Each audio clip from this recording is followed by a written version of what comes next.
Hello everyone, this is DCB and welcome to a model painting guide. Today we are going to paint this owlbear from the Dungeons and Dragons set. As you can see, it's a fully made model, so let's get this slight owlbear open.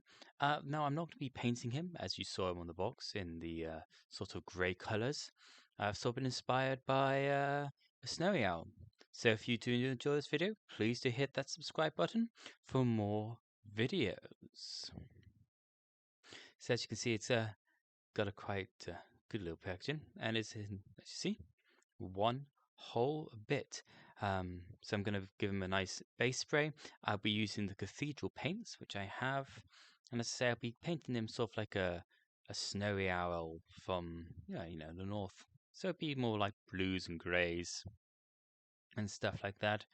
Look at him there, he's got a lovely little thing, isn't he, with the feathers and the furs. But yeah, interesting. I think I'll call him Fred. Yeah, I'll call him Fred. So I'm going to spray him up and let's get him done. So there he is. I have sprayed him with a Wraithbone all over. As you can see, it's a nice even coating on the elbow there, including underneath. I didn't have to tip him on his head or anything to do that. But yes, Fred is ready to be painted. First up, our first layer of a good old Fred here is going to be this white, which is Corax white. As always, with all the paints, we'll give them a little shake to make sure that the paint is flowing thinly within it, not causing any lumps, bumps, or anything like that. I'll be using this large brush, this number 6. It's one of the largest brushes I have in my collection. I'll open this paint up and then get a little bit of paint on the brush, put it onto my palette, a little bit more,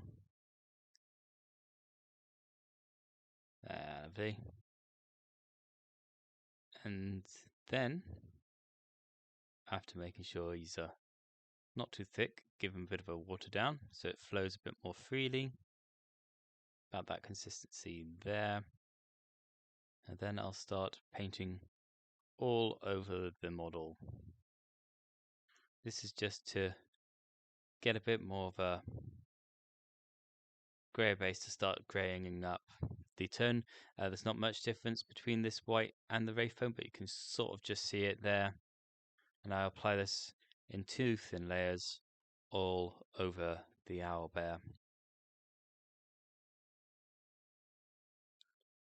Underneath the arms and just everywhere.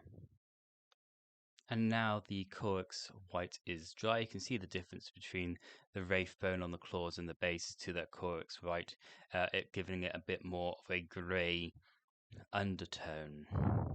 We're now going to move on to the first of my layers using the number 1 brush. It's once again a thick brush, and this one is Celestine Grey. It's a base paint, so it's not translucent like the Corax white was a base paint. And once again, with our number 1 brush, we're going to take a bit from the pot.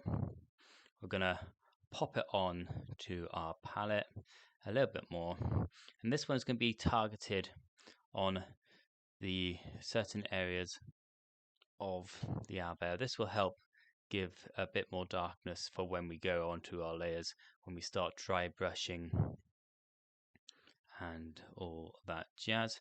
Once again, making sure that I've watered it down, and this is going to be all along the feathers on his wings, the feathers on his head, feathers on his face. Literally just the feathers, picking out those so they have a little bit of difference to the body.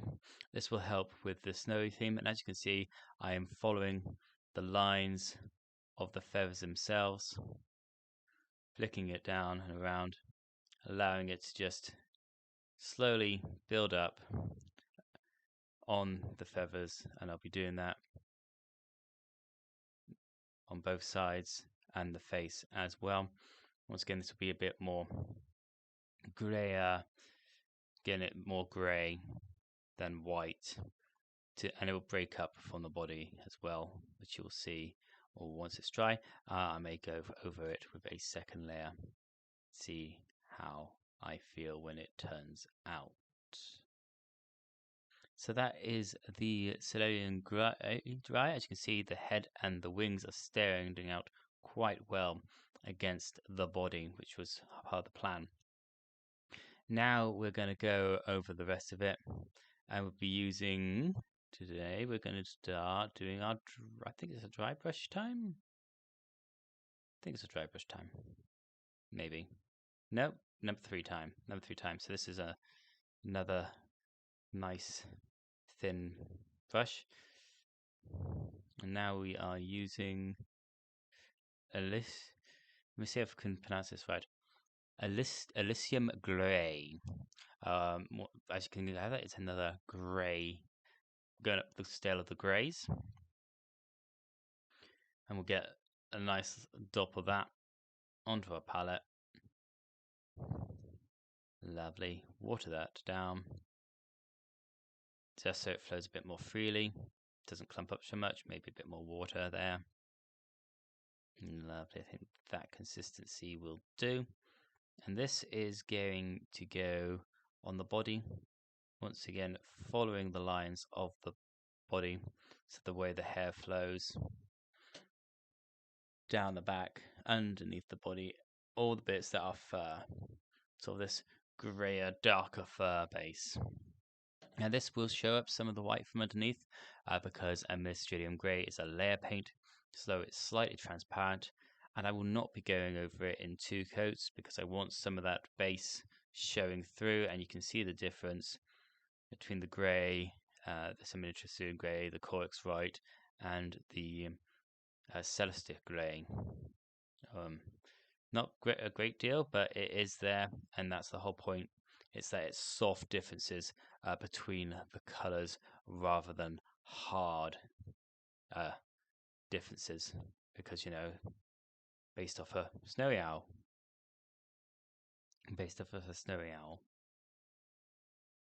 Yeah, he's gonna look fantastic when he's done. Right, now that's done, you can sort of see the slight differences between the 2 greys. I'd say there's not much, but it is there. It's there, and he's starting to take shape. Now onto the dry brushing, which is using the biggest brush I have and some tissue paper. As you can see, it's a nice thick brush to do all the light work with. And we are now on to Fenrisian Grey. Once again, moving up that grayscale to more sort of a bluey grey. Give it a good shake, as always with our paints. But we're going to turn this liquid paint into a dry paint. And do that, we take a little bit onto our brush that we're going to use. Just a tad, we don't want too much. That's probably a bit much, but about that consistency. And then we're going to dab it. That's right, we're going to dab it on that tissue paper, getting off most of the paint because we don't want a lot on there. We want a very thin amount. And then what we do is we very gently run it across the way, that direction of travel of the head, of the fur, of the feathers. This will start picking up some of the raised areas, just to give them a bit of a texture highlight.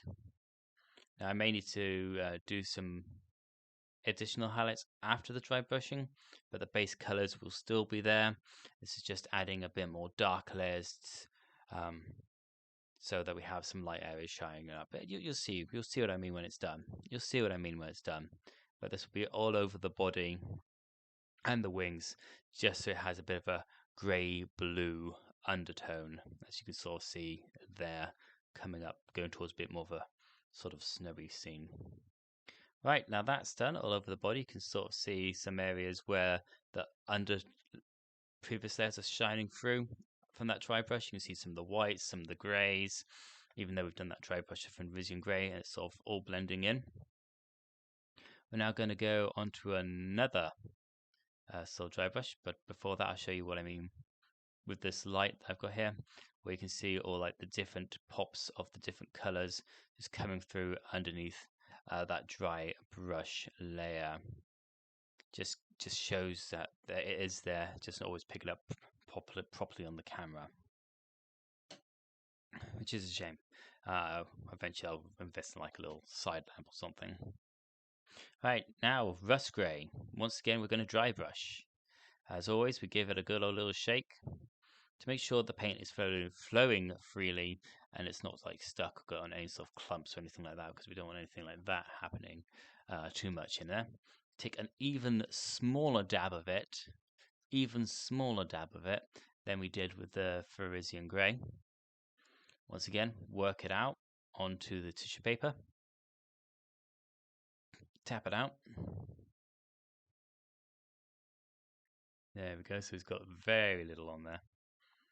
And once again, thinking about the darker areas, going underneath to those darker areas so they have a bit more of a darker tone to them, where that shadow is going to be mainly for where the light's not going to be there, making it much more darker in those areas. So like underneath the chest there, underneath the head, and then underneath the arm bits there, just to give it a bit of a shadow touch, if you will, just to make those areas a little bit more darker, just a little bit more darker.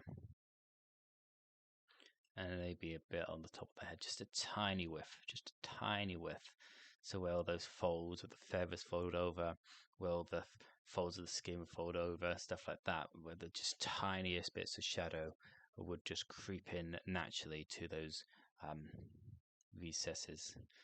Once again, just giving it a bit of a highlight, while underneath is the darker bit. Boom, just like that, all over the body, slightly following the way, all those raised areas, but mainly working. And as you see, if I dry brush here, it's just to show you that there is paint on there, and it just slowly comes off the more you do it. So the more pressure you apply, the more times you do it, the more it comes off. Just gives you that extra bit of texture. Right, now that's all done. Let's start highlighting this owlbear and bringing back the contrast between the arms and body a bit more easier to see. So we're going to go back over this with our finer detail brush. This is my it's like a really thin one, and we're going to grab our Corex White. Yes, the very first paint that we used. As always, giving it a shake. Going to take a little bit of it, and what we're going to do is we're going to get some of it onto the palette, just so we don't have too much on a brush, and we're going to start picking out some of those more raised areas where we want the white. So we're going to go over the eyes and these sort of eyebrows, and anywhere else that we don't want to have this sort of color on. So that'd be like the claws and all that, so we can get those colors back to like a claw color, and let's say the eyes, so they don't have that sort of issue where they're looking blue, so we can get them the colors that we want. Let's say the claws as well, so we can paint them, where we can just basically give them a wash, but you'll see that later as we go to that point. And I'm doing this for all the areas that I don't want to have the blue paint on them, and give it a bit more of a spot look. So there it is. So you can see that the eyebrows and eyes, the beaks off, and the claws are redone. You can see a bit more like the colors popping through now as it's dried. Now we're going to go on to the beak and eyes. To begin with, I am going to start with some Avalanche Sunset. It's a very nice yellow color. It's a sort of more orangey yellow. Once again, we're using that very thin brush. As always, giving the paint a good old shake before we begin. We don't want too much of this paint, You will water it down. Lovely. Just like that. Yeah, about that much. And then I'm going to go to the beak and to the eyes, giving it this base color. So it's as you can see, it's a nice dark yellow. Once again, more on the side of orange. Doing underneath the chin beak bit that goes towards the chin there. I didn't realize I had put the owlbear off screen at that point. Not forgetting the other side of the beak either. There we go. And inside there as well. Just so it covers all that area. And inside the beak as well. And as I said, the eyes as well will get this color, so they really will stand out against the blue and the greys and the whites of the body. Just so he like pops out and he starts looking a bit more owl-like, shall we say. A bit more owl-like. It's going to be fun. Yes. Right, now onto the next layer, which is Palafax yellow. This is a very, very bright yellow. Very bright yellow. This is going to be for the highlight, starting to highlight the beak and also the eyes as well. So once again, we don't want a lot of this on our brush. We don't want a lot of this on our brush. Just enough. We don't, and a little bit of watering down. Not a lot. We don't want this running too much. We don't want this running too much. Alright, let me think. How are we going to do this? So we're going to run it down the beak there. We want to leave some of that Avalan sunset showing through. We want to see some of that showing through there. Lucky enough, this is a layer paint, so it's slightly translucent. We want to really work on where we're thinking about our lights and shadows. And it will also go into the eyes to give the bit a bit more, the pupils of the eyes. Because if you look at pictures of a snowy owl, you see that they have quite bright yellow eyes with sort of like more sort of darker, or almost the orange yellow around the edges, like so, and then of course highlights on the side of the beak, both sides. If I do have a bit too much paint on there, I'll just remove it with a clean dry brush just to blend it in gently. But I think that's fine, and those eyes are really starting to pop. Give me the difference between them. Right. Continuing on, we've got this lovely four. So while the eyes are drying, I'm going to be using Death Guard Green. This is going to be for the base, to give it a sort of, not look a base that doesn't look so bland, to give it look it's standing on some sort of grassy mound. And we're literally going to get that. Going to pop it there on my palette. It's a very, very dark color. Going to definitely get some water on it. And I should only need one lot of this paint. I only should need one lot of this paint to do multiple layers. And what we're going to do is gently, very gently, start working that into the base. Very gently sort of rotating it, brushing it. And as you can start to see slowly, sort of giving this sort of like moss look to the base. Very sort of like a moss look to the base. I'm going to apply that all over the base, even around the rim, to sort of give it a consistency, and also to completely like surround it. Good thing about painting the rim of a base is it not only gives it consistency, but it makes it more uniform with other stuff as well. Doesn't make it so harsh. There's nothing worse than having like a beautifully like desert base and then having a white rim, or if you're doing like a jungle theme here, having a white or black, in my personal opinion. As you can see, it just looks like some sort of mossy mound or a piece of the jungle or plains where this owlbear is roaming, hunting for its food. That's done. You can sort of see how that's worked in with the owlbear giving a bit of difference, and we're going to continue on with the beak using the smallest brush I have, the 1/3. We're going to start off with Troll Slayer Orange. This is a darker orange. This is going to see, I say, with highlights for the beak, and only for the top beak, really, and maybe the tip of the lower beak. Literally, just want the tiniest bit to run across that bridge of that beak. Just gives it a tiny highlight, just ever so slightly. There it is. Maybe just a bit on the sides as well. We don't want too much on the sides or anything like that. Just enough. Just enough. Maybe a bit more on the top there.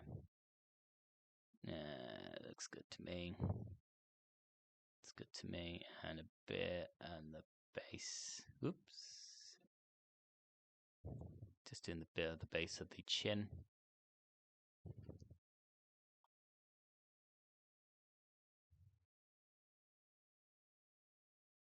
Yeah, that looks good. That looks good. I like that. Maybe a bit more just there. Yes. And now for the final layer of the beak, some Fire Dragon Bright. We want very, very, very little of this. We don't want a lot of it. Don't want a lot of it. We want the smallest amount possible. Smallest amount possible. So once again, using my smallest brush, as you can see, I've taken the barest minimum of that. Barest minimum, and we're literally just going to hit up the very, very tip of the beak. It's literally just the very, very tip of the beak, blending it in with the Troll Slayer orange underneath. Just a little tiny bit. Little tiny bit. Beautiful. Right. So, now onto the claws using contrast paint, and it is Skeleton Horde. This contrast paint is a more fluid paint, more like a wash. It's a very watery paint, as you can see there on my thumb. It's a very watery paint. It doesn't really need to be watered down for what I want to do, but you can water it down if you want it to flow over certain areas and if you're using a lot of it. Just work it off. So I don't have a lot on my brush onto my palette. And then we are going to paint the claws, just the claws, with this Skeleton Horde. And that will bring the claws out to look more, well, like claws, really. And we'll do that on each claw, maybe twice, just to make sure that they're contrasting against the grey, so that, they're going to be quite dark, sticking out from the body. But it tears asunder, and they do look quite good there. And there it is, all built, painted, and ready to go. This owlbear, based off a snowy owl. As you can see, the eyes and beak stand out greatly. Get the contrast of the greys and whites that have been used on the body. I'll just give a zoom in so you can see them a bit better. You can see the whites highlights, the grey highlights on each individual. You can see the feathers, how they are popping out there.